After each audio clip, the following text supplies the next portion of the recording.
5 months after Thaddeus Ross is elected President of the United States, government learns that Serpent, a dangerous mercenary group, has stolen sensitive documents and plans to sell them to an unknown buyer. Sam Wilson, Captain America, and Joaquin Torres, the new Falcon, embark on a mission to Oaxaca, Mexico, to intercept the sale of stolen classified materials by the mercenary group Serpent, led by Sidewinder. The two heroes track the mercenaries to a secluded location in Oaxaca where the deal is taking place. The leader of Serpent, Sidewinder, oversees the operation, ensuring the documents are exchanged smoothly. Sam and Joaquin launch a surprise attack, using their skills to neutralize multiple mercenaries. Sam fights hand-to-hand, using his shield and combat expertise to take down armed opponents. Joaquin, as Falcon, uses his advanced flight suit and aerial combat skills to engage enemies from above.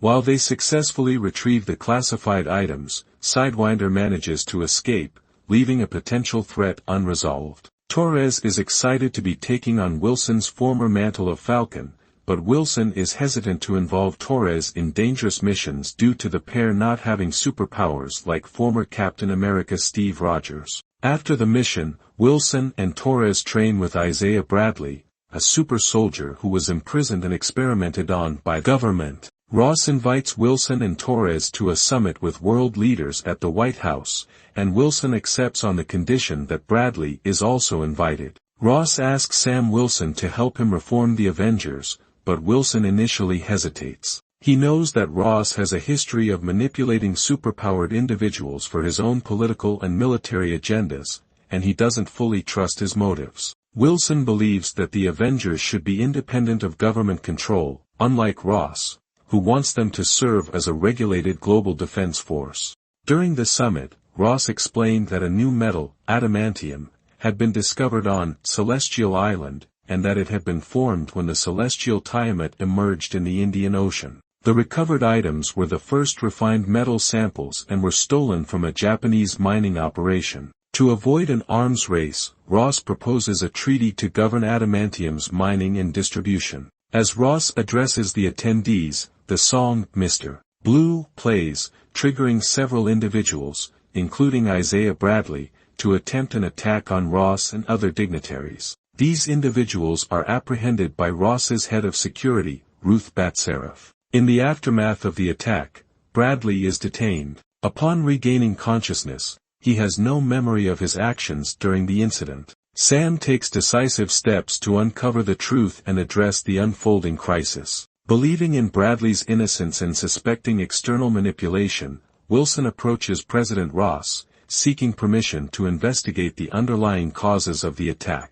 Ross, however, denies this request and assigns his security advisor, Ruth Batsaref, to handle the investigation. Undeterred by the official stance, Wilson, alongside Joaquin Torres, initiates an independent investigation. He begins by visiting Bradley in prison, where he reveals that he experienced unusual flashes on his smartphone upon arriving at the White House. Torres examines surveillance footage and discovers that other assailants exhibited similar reactions to the flashes. Additionally, a specific song played just before the attack appears to have acted as a trigger, suggesting a coordinated mind control mechanism. While investigating, Wilson is ambushed by Sidewinder. He launches a surprise attack on Wilson, aiming to eliminate him before he uncovers more about the Serpent Society's involvement. The fight showcases Wilson's agility and combat training against Sidewinder. Despite the initial surprise, Wilson quickly counters Sidewinder's strikes. Wilson exploits a momentary lapse in Sidewinder's pattern, managing to disarm and incapacitate him using a combination of hand-to-hand combat techniques. Wilson successfully subdues Sidewinder and, with Torres's assistance, he traces the source of the assassination order to an abandoned military base in Virginia, called Camp Echo 1. Ross realizes that the mastermind behind these events is Samuel Stearns. At the Virginia base, Wilson and Torres uncover a secret laboratory belonging to Samuel Stearns, who has been imprisoned there by Ross for 16 years. Ross imprisoned Stearns at Camp Echo 1, publicly blamed him for the abomination's actions, and promised to release him if Stearns helped advance him to the presidency. He uses technology and the song Mr. Blue to control minds. He escapes while they are fighting mind-controlled soldiers. Ross sends Bat Seraph to secure Camp Echo 1. Wilson and Torres are detained by the FBI but are swiftly released by Bat Seraph. In Tokyo, Prime Minister Ozaki accuses the United States of attempting to steal adamantium, a rare and powerful metal, escalating global tensions. Ross denies these allegations, but the situation remains precarious. The trio meets with Wilson's military friend Dennis Dunphy, who has Sidewinder in custody. Wilson interrogates Sidewinder, who reveals that after the Harlem incident, the Serpents discovered Stearns had mutated due to exposure to Bruce Banner's blood, enhancing his intelligence. Ross saw potential in Stearns's abilities and imprisoned him to develop weapons for the military, promising freedom upon his presidential election, a promise he failed to keep. Wilson, Torres, and Bat Seraph go to Celestial Island where Ross and the Prime Minister of Japan are racing to claim ownership of adamantium. Upon arrival, they find both American and Japanese forces on high alert, each poised to claim the adamantium deposits. Ross tells Wilson that he is dying of heart failure and had Stearns develop pills that have prolonged his life. Ross refuses to release Stearns for fear that he would no longer make the pills, leading to Stearns's anger and plans for revenge. Stearns orchestrates a plan to incite conflict. He employs his mind control technology to commandeer 2 American fighter jets, directing them to attack the Japanese fleet. This assault threatens to ignite a full-scale war between the two nations. After initiating the attack, Stearns contacts President Ross using an encrypted phone obtained from a high-ranking naval officer he had killed. During this call, Stearns mocks Ross's failures and exacerbates his stress, aiming to provoke an emotional reaction that could lead to Ross's public downfall. Wilson and Torres act swiftly to prevent disaster. Engaging the compromised pilots in mid-air, they manage to neutralize the immediate threat. Despite their efforts, Torres sustains critical injuries during the confrontation, underscoring the high stakes and dangers of their mission. Torres is transported to a medical facility where he receives treatment for his injuries. Wilson is consoled by his friend Bucky Barnes.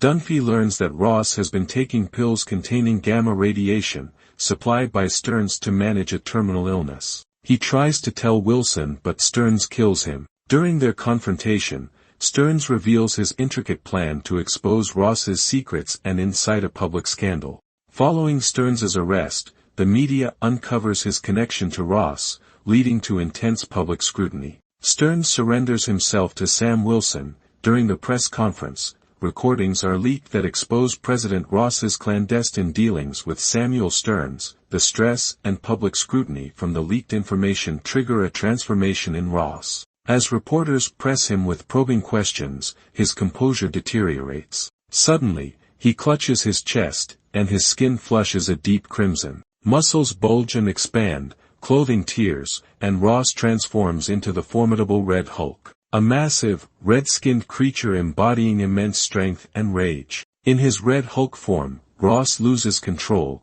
resulting in significant destruction within the White House premises. Panic ensues among the press corps and attendees as the newly transformed Ross unleashes a powerful roar, causing structural damage to the venue. His rampage poses a direct threat to everyone present, escalating the situation into a national crisis. Sam Wilson, now bearing the mantle of Captain America, intervenes to mitigate the chaos. Engaging Ross in combat, Wilson strives not only to subdue him but also to reach the man beneath the monstrous exterior. Wilson confronts the Red Hulk, utilizing his Wakandan-engineered vibranium wings and shield to maneuver strategically. Despite lacking superhuman strength, Wilson's agility and combat training allow him to evade powerful strikes and deliver precise counterattacks. The fight causes significant structural damage within the White House. Red Hulk's rage leads to massive destruction, while Wilson focuses on minimizing harm to bystanders and attempting to subdue Ross without lethal force.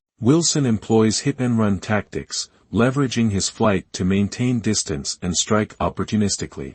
He uses his shield defensively to absorb blows and offensively to target vulnerable points, but Red Hulk is too powerful to handle. Hulk almost destroys his vibranium suit, realizing that brute force alone won't suffice, Wilson shifts tactics. He injures Ross with his vibranium suit. Amidst the physical struggle, Wilson attempts to reach Ross's humanity. He speaks to Ross, invoking memories of his estranged daughter, Betty, and shared experiences, aiming to penetrate the Red Hulk's rage. These appeals gradually calm Ross, leading to his reversion to human form. Wilson invites a recovering Torres to join the Avengers, and the treaty is ratified. Ross resigns and has himself incarcerated at the raft, where Wilson and Betty visit him. In a post-credits scene, an imprisoned Stearns warns Wilson of a coming attack from other worlds.